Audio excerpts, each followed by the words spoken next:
눈물의 기도와 응답의 감사에 대해서 말씀을 나눕니다. 시편 6편은 시편 150편 중에서 7개의 참회시가 있습니다. 그 참회시 하나로 여겨지는 시인데, 참회시라는 것은 회개시죠. 죄를 지었기 때문에 회개하는 것이고, 이 시를 다윗이 이제 수집했거나 어쨌든 다윗이 지은 시라면 다윗이 범죄함으로 말미암아 하나님의 징계를 받고 이 시를 기록한 것입니다. 사람이 죄를 범했는데도 아무 일이 없는 것은 그건 정말 큰일입니다. 그러니까 죄를 지었는데 별일 없어. 그러면 하나님이 별 관심 없다는 것입니다. 그건 정말로 큰 문제입니다. 그래서 죄를 지면 하나님이 징계하시는 것입니다. 그리고 그 징계의 고통은 그 사람이 진실된 회개를 할 수 있는 그런 정도의 고통을 주십니다. 하나님께서는 사람을 파멸시키기 위해서 고통을 주거나 질병을 내리시지 않습니다. 사람이 능히 감당할 시험밖에는 하나님께서 허락하신 것이 없습니다. 그런데 그 시험의 깊이는 그 사람의 죄악의 뿌리가, 그 사람의 마음이 잘못된 것이 뒤집어질 만큼의 고통과 시련을 준다. 그러니까 이 고통과 시련은 사람마다 정도가 다른 것이죠. 그리고 그 마음이 깊은 것은 하나님이 아시기 때문에 하나님께서 인생의 마음의 깊은 것을 아셔서 그 마음이 뒤집어질 때까지 하는 것입니다. 땅을 어떤 것은 얕게 파가지고 농작물 재배하는 것은 제가 잘 모릅니다만, 호미로 파가지고 씨앗을 뿌리는 그런 것이 있어요.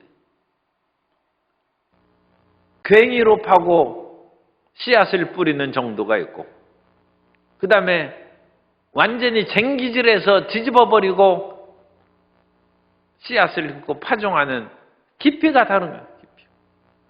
그런 중요한 것은 마음에 잘못된 것이 뒤집어져야 되는 거예요. 그래서 하나님을 정말로 사랑하고 섬길 수 있는 심령이 되는 그것이 중요한 것입니다. 그러므로 징계의 정도가 사람마다 다른데, 하나님, 나는 왜 이와 같이 무겁고 힘든 징계를 줍니까? 그건 좀 섭섭한 말이지만 마음이 그만큼 깊이 패여야만 회개가 되기 때문에 그럴 수 있다는. 그 마음이 금방 돌이킬 수 있는 사람은 호미로 살짝 그냥 땅을 파고 다듬듯이 그런 정도밖에는 어려운 일이 안 다가오는 것입니다. 그런데 다윗이 여기서 보면 죄를 지어도 상당히 좀 심한 죄를 지었어요. 그래서 그 죄가 어찌나 강한지 2절에 보면 내가 수척하였사오니, 그래서 몸이 말랐어요. 그래서 살이 쫙 빠졌어요. 그리고 그것만으로 안 됩니다. 그 뒤에 보면 야훼여 나의 뼈가 떨리오니,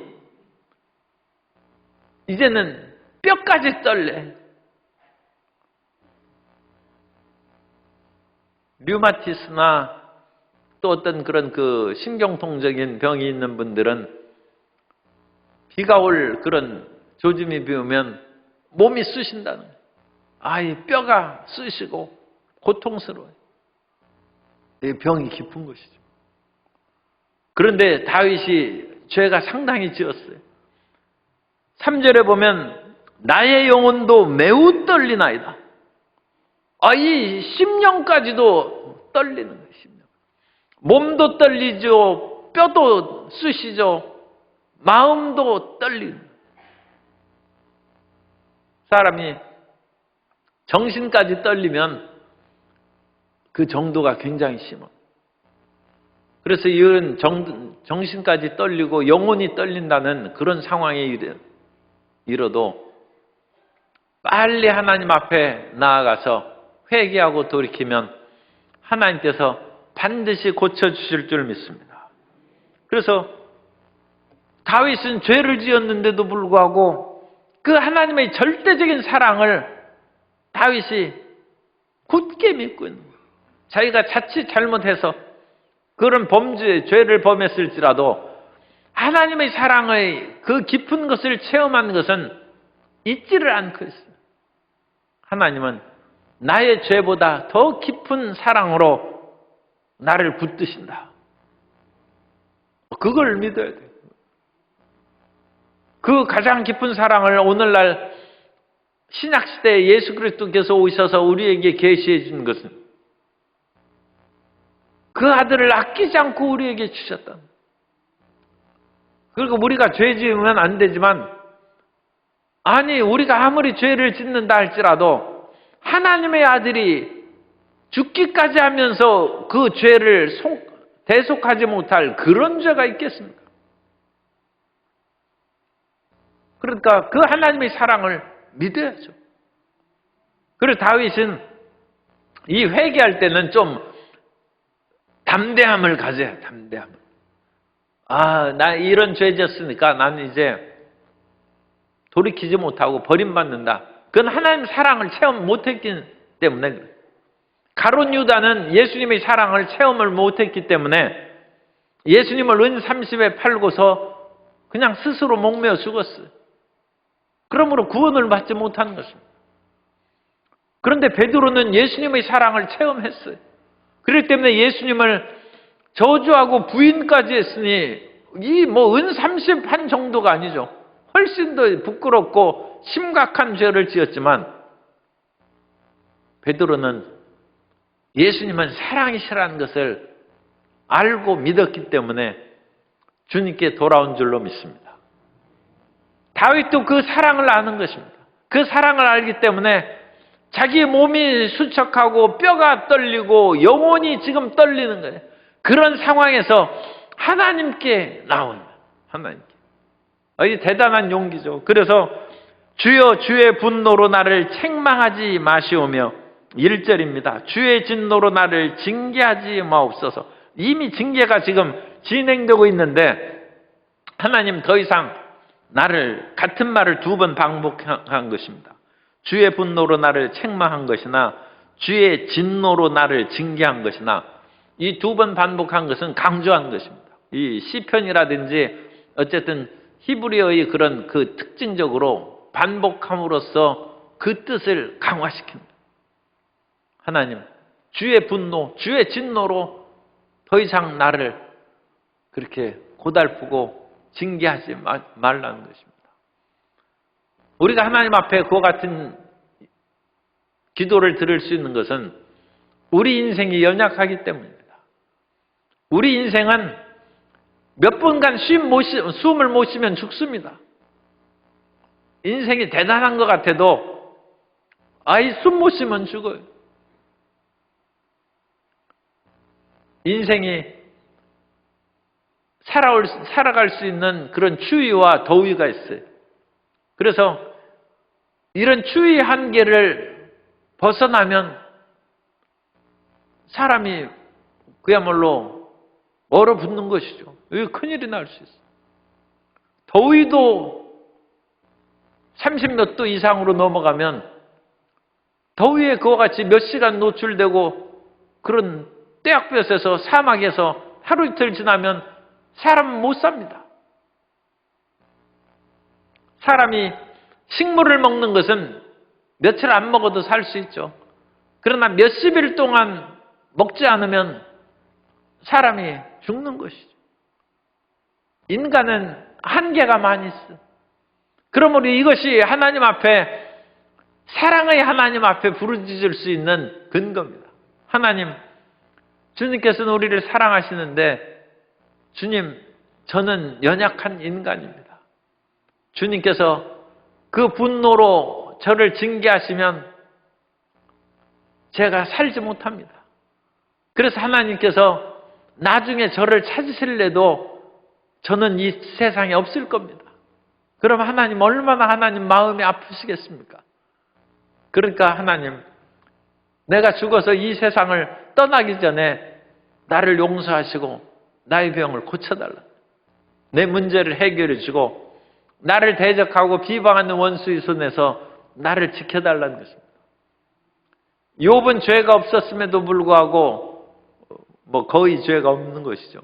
거의 죄가 없었음에도 불구하고 엄청난 시련을 당했을 때 하나님 앞에 그와 같이 기도하고, 하나님, 내 인생이 곧 사라져버리면 하나님 나를 애써 찾아도 못 찾는다고 욥기 7장 21절에 보면, 주께서 어찌하여 내 허물을 사하여 주지 아니하시며 내 죄악을 제거하여 버리지 아니하시나이까.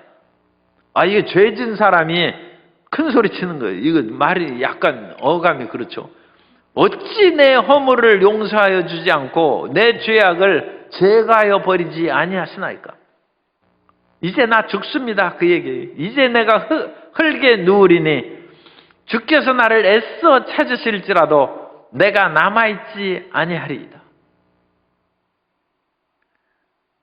사람이 죄졌어도 그냥 하나님 나 죽습니다 하고 기도원에 들어 누워 있으면 하나님이 골치 아픈 거예요.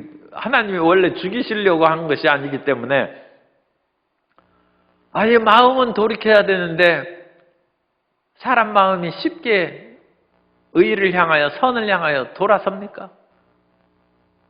정말 3살 버릇 80까지 가고, 참 표현이 거칩니다만 제 버릇 개 못 준다고 고쳐져야 말이죠. 고쳐져.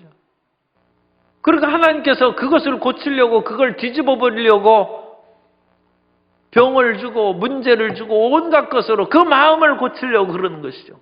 하나님 향하여 하나님께 정직하고 사람에게 진실한 사람이 되도록 이런 걸 주는데도, 그런데도 마음을 안 바뀌고 맨날 하나님 앞에 머리에 띠띠 들고, 하나님 이제 제 인생 끝났는데 왜 내 허물을 사하시지 않고 왜 내 죄를 제거하지 않습니까?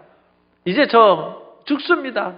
하나님 아무리 찾아도 이제 이 땅에서 없을 거려. 하나님을 오히려 위협하는 거예요. 하나님이 그 모든 것을 뻔히 아시면서 그냥 또 용서하시는 거예요. 그러면서 마음은 조금씩 바뀌어지겠죠. 그래서 다윗도 그 하나님의 사랑을 체험한 사람이에요. 그 하나님의 사랑을 알기 때문에 이런 담대한 마음으로 그와 같이 기도하는 것입니다. 시편 89편 46절 이하에 보면, 야훼여 언제까지니까 스스로 영원히 숨기시리까. 우리가 기도해도 하나님의 응답이 없으니까 자기 잘못은 생각 안 하고 하나님이 숨으셨다는 거예요. 스스로 영원히 숨기시리까. 주의 진노가 언제까지 불붙듯 하시겠나이까. 자기 죄는 생각하지 않고 하나님 언제까지 이렇게 진노하시겠습니까? 사랑의 하나님이. 나의 때가, 그러면서 이제 이게 참 하나님이 긍휼을 베풀어 주시는 이유가 되는 것이죠. 나의 때가 얼마나 짧은지 기억하소서. 주께서 모든 사람을 어찌 그리 허무하게 창조하셨는지. 하나님 심히 다루면 저는 부서지고 깨뜨려집니다. 그러니까 소회왕과 대회왕과 밀과 쌀 곡식들을 각기 정도에 맞게 하나님께서 이와 같이 다루어서 탈곡을 해야지, 어느 것을 너무 세게 하면 그냥 가루가 돼가지고 거둘 수가 없어요. 그러니까 이 탈곡할 때도 살살 이렇게 해서 껍질을 벗기거나 다룰 것이 있고, 좀 세게 그렇게 비비고 문질러도 그 껍질이, 속 알맹이가 단단하니까 이제 알갱이가 남아있는 그런 것이죠. 그러니까 연약한 심령은 하나님께서, 주님, 이 질병과 이 삶의 고통을 제가 못 견딥니다. 저는 이제 쓰러지고 말면 하나님 나를 찾아도 못 찾습니다. 그럼 하나님이 왜 못 찾겠어요? 그런데도 불구하고 그래. 그러면 너의 죄짐을 사하고 질병을 고쳐주고 삶의 어려움에서 건져주겠다. 어떠한 일이 있어도 하나님의 사랑을 믿으시기 바랍니다. 하나님의 사랑이 없다면 우리가 하나님 앞에 나올 수 있는 자격도 없고 그런 힘이 없는 것입니다. 그러나 하나님께서 우리를 먼저 사랑하시고 우리를 부르셨은즉 죄 짓지 말아야 되지만 죄를 지어도 떠나가지 말고 하나님 앞에 부르짖으면 주님께서 용서하시고 긍휼을 베풀어 주실 줄 믿습니다. 그 하나님의 사랑을 확신하는 그런 사람을 주님께서 기뻐하신 것입니다. 그래서 이스라엘을 하나님께서 출애굽시키셨는데 모세가 이스라엘을 왜 출애굽시키고 은혜를 베풀어 주셨는가? 물론 아브람과 이삭과 야곱의 그런 언약을 기억하셔서 하나님께서 이스라엘을 애굽에서 이끌어내셨다고 했지만 신명기 7장 8절에서는 그거보다 앞서서 하나님은 사랑이시기 때문에 그렇다고 말씀하고 있습니다. 이것이 굉장히 중요한 것입니다.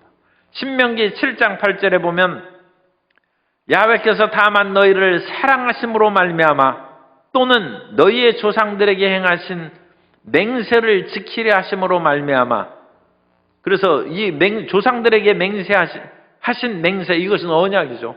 그것은 우리가 다 아는 것입니다. 아브람과 이삭과 야곱의 하나님입니다.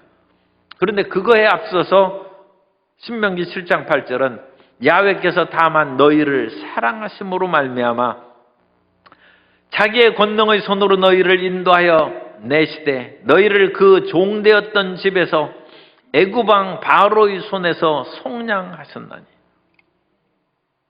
하나님은 사랑이십니다. 하나님의 사랑을 굳게 믿으시기 바랍니다. 우리가 죄를 짓고 안 짓고 그것은 두 번째입니다. 하나님의 사랑이 먼저입니다. 그래서 우리가 죄 지어도 하나님이 사랑하시기로 했기 때문에 우리가 예수님 믿고 죄사함 받고 구원받은 것입니다. 그리고 이 하나님의 사랑은 이미 하나님의 전지전능하신 가운데 선택되었기 때문입니다. 야곱과 에서가 어머니 리브가의 태중에 있을 때 저들이 아직 태어나지도 않았고 어떤 선악을 행하기 전에 하나님께서 야곱은 사랑하고 에서는 미워했다. 하나님께서 야곱을 선택했다는 것입니다. 큰 자가 작은 자를 섬기리라고 하나님이 그렇게 정하셨다는 것입니다. 오늘 이 자리에 계신 모든 하나님의 자녀들을 하나님께서 택하시고 사랑해 주신 줄 믿습니다. 그 하나님의 사랑을 믿고 욥처럼 또 시편의 기자처럼 하나님 빨리 병 고치지 않으면 하나님 저 못 찾습니다. 그래서 하나님한테 조금 이렇게 이 말씀을 잘 드려야죠. 이 사람이 저하고 이제 그냥 대화를 할 경우에는 좀 하나님을 그렇게 놀래키는 위협하는 그런 말로 하라고 말씀드리겠는데 이 공중에서 그런 식으로 얘기하기는 어렵죠. 그러면 하나님께서 짐짓 놀라시는 것처럼 그래. 내가 너를 사랑하는데 그렇게 마음이 아프다면 내가 어찌 고쳐주지 않겠느냐. 그렇게 괴로워하는데 내 삶의 문제를 내가 왜 해결해 주지 않겠느냐. 하나님은 사랑이십니다. 그 사랑을 믿어야 돼요. 사랑. 다윗은 그 사랑을 체험한 것입니다. 다윗은 자기가 양을 치는 목동으로 그렇게 살아갈 때 이 성경에서 그 참 놀라운 본문 중에 하나가 8명의 아들이 있는데 말째 아들은 사무엘이 왔을 때 이스라엘의 지도자 아닙니까? 그런데 다윗은 양을 치면서 그대로 거기다 남겨두고 7 아들만 사무엘하고 같이 식사하려고 했어요. 우리가 교구나 어디 그런 데 갈 때 나만 빼고 자기들끼리 가서 밥 먹었어요. 교구 옮겨. 이 마음의 시험에 이런 배신자들, 이런 사랑 없는 사람들하고 내가 어찌 같은 교구에서 일하겠느냐. 그런데 다윗이 그런 일을 당했어요. 자기 형들을 다 데리고 사무엘과 함께 밥을 먹으려고 하는데 하나님께서 기름 부은 자가 없다는 거예요. 그래서 사무엘이 이상해서 그 아버지 이새에게 당신 아들이 7명도 많은데 이것뿐이냐 하니까 한 명 또 있다는 거예요. 뭐 하느냐 하니까 양치고 있다는 거예요. 빨리 데려오라고 했어요. 그 사람을 오기까지는 내가 식탁의 자리에 앉지 않겠다. 정말로 자기들끼리만 먹으려고 그랬어요. 그러나 그런 다윗이 하나님의 사랑을 체험하고 하나님을 믿게 된 것은 내가 양치는 자 가운데 있을 때 하나님께서 나를 부르셔서 이스라엘의 주권자로 세우셨다는 거예요. 이런 놀라운 기적을 체험하고 정말로 사무엘하 7장에 나오는 얘기입니다. 사무엘하 7장에 그럼으로써 하나님께서 다윗과 언약을 맺은 그 놀라운 역사를 보면서 그 이후에 이제 다윗이 범죄한 것이죠. 다윗이 비록 죄를 범했을지라도 하나님의 어떤 분이신데 하나님께서 그 위대한 사랑을 나에게 베푸셨는데 나는 버림받지 않는다는 거예요. 하나님께서 나를 붙잡아 주신다. 그래서 야훼는 나의 목자시니 내게 부족함이 없다는 거예요. 그리고 주의 이름을 위하여 나를 의의 길로 하나님께서는 반드시 인도하신다. 내가 조금 비틀거리고 넘어졌을지라도 하나님의 사랑이 너 이제 쓸모없는 사람이 됐으니까 버린다. 이제 나 찾아오지 말라. 그렇게 하지 않는다는 거죠. 하나님께서 끝까지 붙잡아 주셔서 주의 이름을 위하여 의의 길로 인도하신다. 그러므로 내가 사망의 음침한 골짜기를 지날지라도 해를 두려워하지 않을 것은 주의 지팡이와 막대기가 나를 안위하시기 때문이다. 그런 고통의 늪에서도 하나님에 대한 절대 사랑의 확신이 다윗의 마음에 흔들리지 않는다. 그런 시편 23편의 말씀을 생각하면서 이 6편도 읽는 것입니다. 그래서 다윗이 죄를 지어서 하나님의 분노로, 하나님의 진노로 징계받고 있을지라도 하나님, 이제 나를 용서하시고 나를 회복시켜달라는,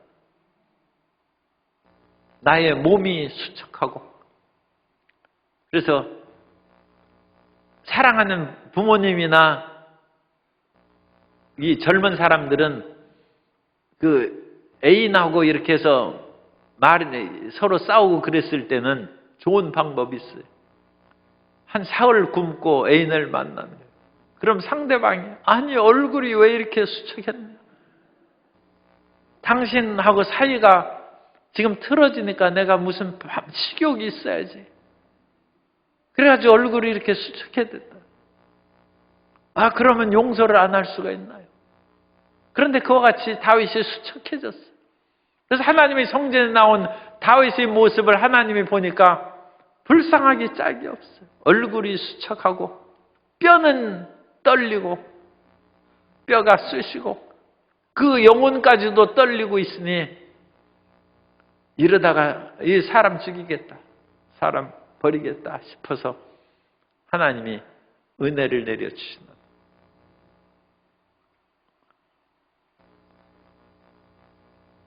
따라서 하세요. 기도는 목소리로만 하는 것이 아닙니다.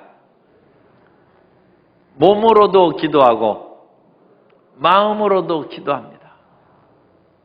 그래서 이 다윗이 전체적으로 부르짖어 기도할 뿐만 아니라 기도하는 사람이 지금 어렵고 힘들면 얼굴이 좀 수척한 모습을 보여야 하나님이 불쌍히 여기시지, 얼굴이 팽팽하고 기름이 자르르 하면서 하나님 내 어렵고 네 얼굴 보니까 전혀 어렵지 않은데, 그래가지고 하나님이 그 별로 들으시겠어요.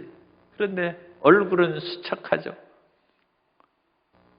목소리는 힘이 없고 이 성경에서 가장 악한 왕 중에 하나가 아합 왕인데, 그 아합 왕이 엘리야의 그런 심판 예언을 듣습니다. 나봇이 피를 흘린 곳에 너희 피가 흘릴 것이다. 그러면서 심판 예언을 할 때 이 아합이 베옷을 입고 도보를 천천히 하고, 우리식으로 하면 이제 어깨를 축 늘어뜨리고 이렇게 천천히 왕궁을, 이 왕이면 가슴을 딱 펴고 이렇게 힘차게 걸어야 되는데 베옷을 입고 착 누워서 거니까 이 걸음걸이 보고 하나님께서 저 인생 내가 좀 불쌍히 여겨야 돼. 그래가지고 심판을 아합 때 안 내리신다고 이 심판을 보류했어요. 어려운 일 있으면 교회에서는 다른 사람 보니까 씩씩하게 다니시고, 집에 가서는 어깨를 축 늘어뜨리고 하나님 보시옵소서 하면서 이렇게 해서 좀 슬프게 다니고 그러면 응답이 금방 옵니다. 아니, 제가 그런 것을 한번 해보니까 응답이 금방 오는 것 같더라고요. 하나님의 인생을 불쌍히 여기십니다. 그래서 그런 하나님 앞에 목소리뿐만 아니라 우리의 몸으로 삶으로써 그와 같이 기도하는 것입니다. 그것이 4절에 보면 야훼여 돌아와, 자기가 죄로 말미암아 하나님께서 떠나시는 것이죠. 그러니까 야훼여 돌아와 나의 영혼을 건지시며 주의 사랑으로 나를 구원하소서. 오직 의지할 것은 주님의 사랑, 예수님의 사랑밖에, 십자가의 사랑밖에는 없는 것입니다. 그러면서 사망 중에서는 주를 기억하는 일이 없사오니 스올에서, 사망이나 스올 이 마찬가지죠. 스올에서 주께 감사할 자 누구리까? 하나님 나를 고쳐줘야 찬양대에 서서 얼굴을 환하게 하고 하나님을 기쁘게 찬양하는데, 하나님 제가 이와 같이 아프면 찬양대에서 아무리 하나님 찾아도 저 못 찾을 겁니다. 하나님이 그러면 슬퍼하시죠. 교회에 앉아 있는데 제가 쭉 봐도 성도님들이 혹시라도 안 보이면 마음이 아픈데, 하나님께서 얼마나 마음 아프시겠어요. 내가 너무 세게 때렸나? 오늘 교회를 안 나왔어.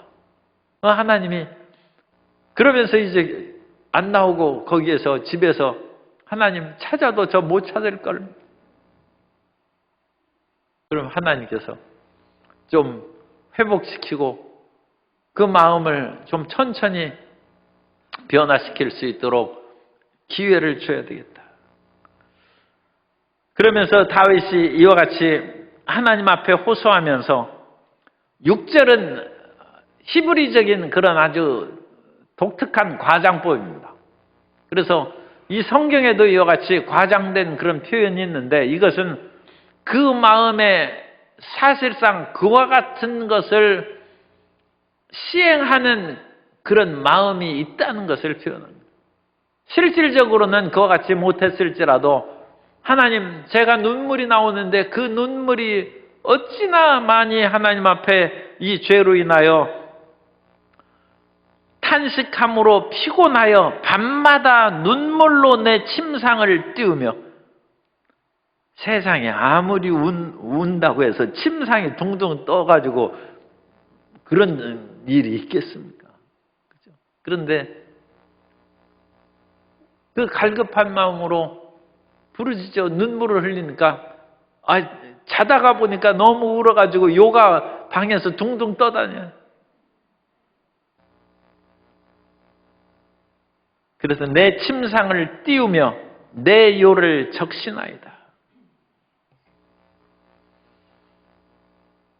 이런 것은 단순한 그런 거짓된 과장이라기보다는 자기 마음이 그만큼 애절하고 간절하게 하나님의 은혜를 사모하고 자기 죄에 대한 철저한 반성과 회개가 있다는 것을 그와 같이 상징하는 것입니다. 그래서 이러한 곤고한 마음으로 하나님 앞에 끝까지 그렇게 주님께 부르짖어야죠. 그리고 침상이 뜰 뿐 아니라 내 눈이 근심으로 말미암아 쇠하며 내 모든 대적으로 말미암아 어두워졌나이다. 그러니까 눈이 너무 반짝반짝하게 다니고 그러면 하나님께서 이 수상하게 생각하는 거예요.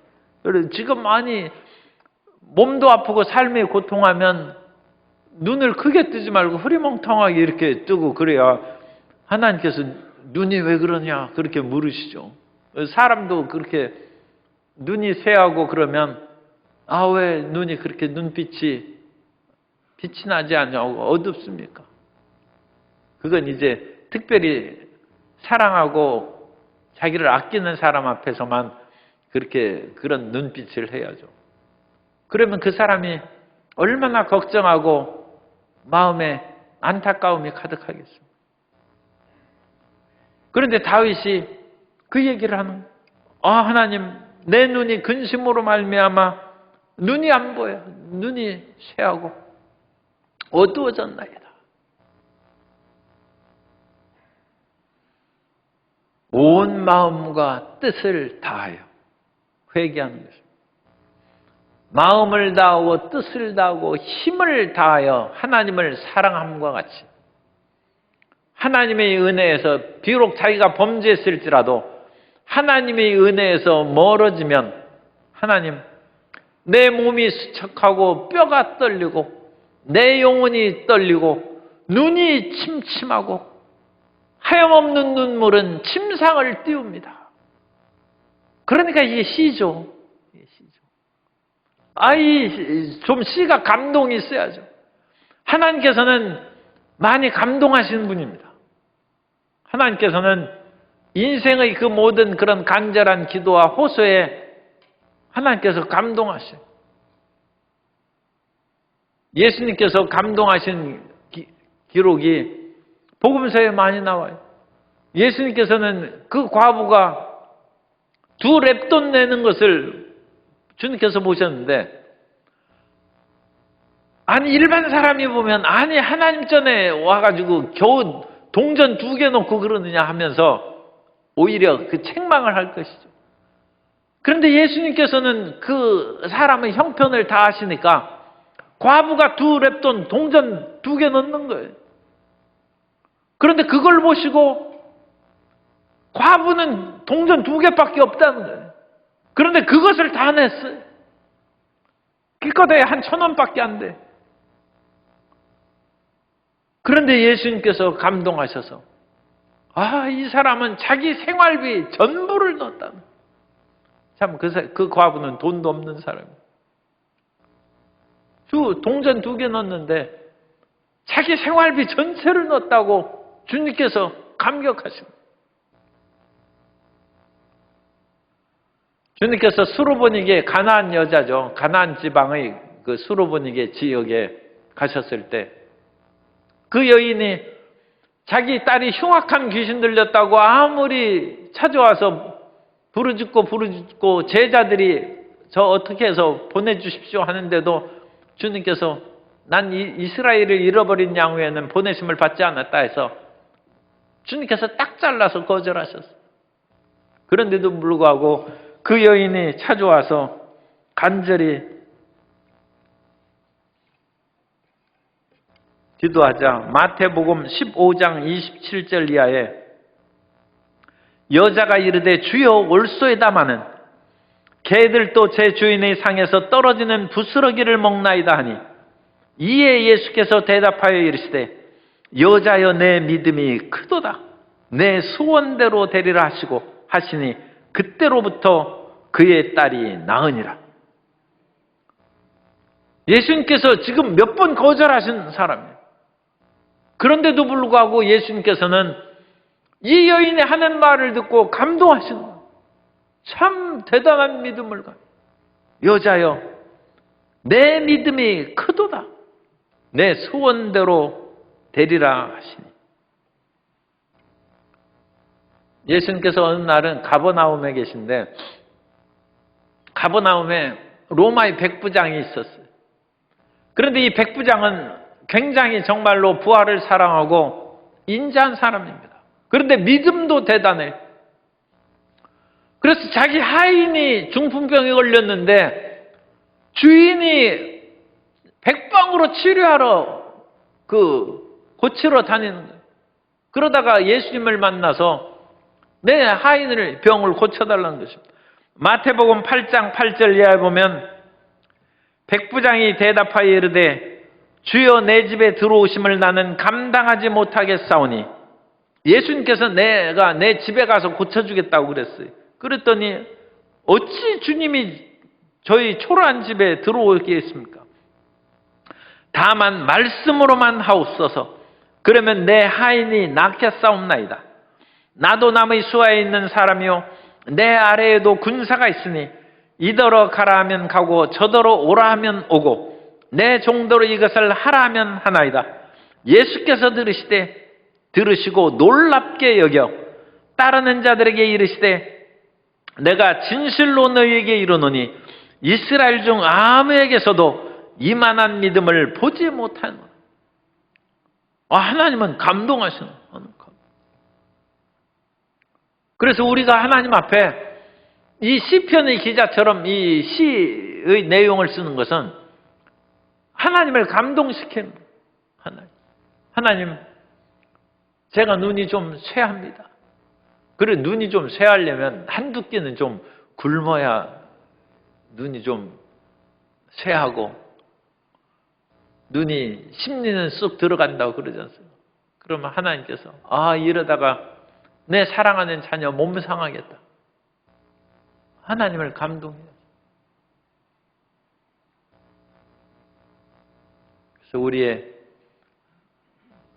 지적인 합리적인 기도도 드리고 감정적인 것으로도 하나님 앞에 호소하고 의지적인 것으로도 하나님 이제는 다시는 죄악의 길에 서지 아니하고 주님 뜻대로 살겠습니다. 의지적인 다짐하고 그게 우리 인격 아닙니까? 지정의의 그 모든 총체적으로 하나님 앞에 부르짖는 성도 여러분 되시기를 주님 이름으로 축복합니다. 그게 기도 응답의 방법이에요. 어찌 입으로만 기도하겠습니까? 어찌 말로만 기도하겠습니까? 우리의 모든 것을 다하여 하나님 앞에 전폭적으로 나아가는 거예요. 그렇게 나아갔더니 순식간에 8절부터 10절까지는 회복에 대한 확신이에요. 8절에 악을 행하는 너희는 다 나를 떠나라. 야훼께서 내 울음소리를 들으셨도다. 사람이 잘못하면 불쌍히 여기는 사람도 있지만 조롱하고 비난하고 그 자리에서 내려오라고 하는 사람이 많이 있어요. 옛날이나 오늘이나 많죠. 다윗도 잘못을 했을 때 성경에는 그런 기록되지 않았습니다만 밧세바와의 그 사건이 있었을 때 우리아가 죽고 그 군의 그 모든 비밀이 안 알려졌을 까닭이 없죠. 그러면 무슨 왕이 자기 부하를 죽이고 그 부하의 아내를 빼앗느냐? 자리에서 내려오라고. 그런데 다윗이 용서함을 받았어요. 그 마음에 이 하나님 앞에 온 마음과 뜻과 힘을 다하여 부르짖어 기도함으로 죄사함의 은혜를 확신할 때 8절 악을 행하는 너희는 다 나를 떠나라. 이제 난 살았다는 거죠. 하나님께서 세우시면 세운 자를 비방하는 것은 하나님을 도전한 것입니다. 그러니까 이제 악을 행하는 자는 다 떠나라. 야훼께서 내 울음소리를 들으셨도다. 그 울음소리는 9절에서 야훼께서 내 간구를 들으셨음이며 야훼께서 내 기도를 받으시리로다. 여기 3번 반복한 거예요. 강조한 것이요. 내 울음소리를 들으셨고 간구를 들으셨고 내 기도를 받으시리로다. 결국 같은 말이죠. 같은 말을 2번도 강조하는 것인데 3번에 걸쳐서 다윗이 확신을 받습니다. 기도를 여기까지 해야 돼요. 기도를 어느 때까지 합니까? 기도를 그만해도 된다는 마음의 확신이 올 때까지 하는 거예요. 그게 언제 올 줄 알고요. 올 때까지 해야죠. 그건 다른 방법이 없어요. 그것은 마음에 그 확신이 올 때까지 낮에도 부르짖고 밤에도 부르짖어야 돼. 그야말로 눈물이 흘러서 베개를 적시고 요를 적실 그것까지 기도해야 돼. 그러면 하나님께서 이제 됐다 하면 그때 기도가 안 나옵니다. 더 이상 울려도 눈물이 안 나와요. 그건 하나님께서 이미 받으셨다는, 내 울음 소리를 들으셨고 내 간구를 들으시고 내 기도를 받으시리로다. 그러므로 이제 다윗을 괴롭히는 모든 원수들은 부끄러움을 당하고 이제 다윗이 떠는 것이 아니라 다윗의 원수들이 떨며 갑자기 부끄러워 물러가리로다. 다윗의 뼈가 떨리던 것이 끝났어요. 그리고 다윗이 기도응답을 받음으로 다윗을 비난하던 원수들이 떨고 있어요. 그 사람들이 오히려 파멸되고 쫓겨남을 당한다는 것입니다. 한나가 자식이 없어서 그 대적 분인나로 인하여 눈물을 흘리고 고통하고 어찌나 울고 그러는지 이제는 목소리도 나오지도 않고 눈물도 나오지도 않아서 입만 달싹달싹 하니까 엘리 제사장이 이렇게 보고 이 사람이 취했나 싶어가지고 포도주를 끊으라고 했어요. 그랬더니 한나가 대답하여 사무엘상 1장 15절 이하에 한나가 대답하여 이르되 내 주여 그렇지 아니하니이다. 나는 마음이 슬픈 여자라. 포도주나 족주를 마신 것이 아니고 야훼 앞에 내 심정을 통한 것뿐이오니 당신의 여종을 악한 여자로 여기지 마옵소서. 내가 지금까지 말한 것은 나의 원통함과 격분됨이 많기 때문이니다 하는지라. 엘리가 대답하여 이르되 평안히 가라. 이스라엘의 하나님이 내가 기도하여 구한 것을 허락하시기를 원하노라 하니 이르되 당신의 여종이 당신께 은혜 입기를 원하나이다 하고 가서 먹고 얼굴에 다시는 근심빛이 없더라. 응답은 순식간에 옵니다. 응답은 어느 순간. 엘리가 이 말을 했을 때 말할 수 없는 평화와 응답의 확신이 한나의 마음에 딱 임했어요. 마음에 딱 꽂히는 것이죠. 그러면 기도 끝난 것입니다. 다윗도 이 순간에 하나님께서 내 울음소리를 듣고 내 간구를 들으시고 내 기도를 들으셨다고 마음에 딱 왔습니다. 그러므로 이제는 원수들이 떤다는 것입니다. 오늘 우리 목소리로도 부르짖고 목소리도 좀 쉬야죠. 목소리도 좀. 그래 목소리 그렇게 이쁜 목소리가 저렇게 쉬어가지고 나한테 부르짖으니 그래 하나님이 좀 불쌍히 여길 거 아닙니까? 목소리도 좀 쉬고 눈물도 흘려가지고 좀 눈도 좀 침침한 것처럼 이렇게 보이고 그래서 하나님께 총체적으로 긍휼히 여김을 받고 응답받고 문제 해결함을 받고 치료함을 받는 우리 모든 성도님 되시기를 예수님 이름으로 축원합니다.